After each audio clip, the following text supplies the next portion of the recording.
manhã. Da manhã. Tá claro. Então, eu quase perdi o ônibus. Vocês não tem noção. Eu quase perdi o ônibus. Tava chorando dentro. Tinha muito trânsito.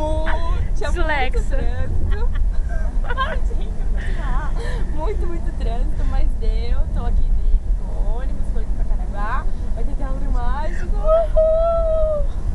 Vai ser muito legal. E, enfim, bom show pra você. Obrigada, agora segura a câmera pra gente falar. Ah não, separado, né? Mas então olha pra mim. Então, gostaria de dizer que estamos muito animados e muito contentes, quase não dormimos. Fizemos a unha, estamos com os mesmos moldes. Estamos, não tenho noção onde a gente está agora, mas estamos rumo a Caraguatatuba, São Paulo. E somos etílicas. Beijo, gente. Quero dizer que ainda não são 9 horas, são 8h53 também. E que ainda faltam umas 2 horas e meia. Você foi trabalhar hoje, Isa? Eu fui trabalhar. E faltam. E o dente, tá bom? Para de acertar na internet, faltam umas 2 horas e meia pra nossa viagem. Eu já preciso de xixi, de uma gatinha não vai aguentar até Caraguatatuba.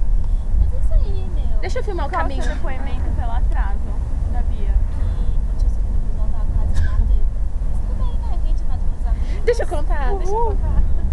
Aí a Isa ficava no celular com a Bia e tipo, ai moço, ela acabou de chegar no Tietê. Aí eu, moço, ela acabou de chegar no Tietê.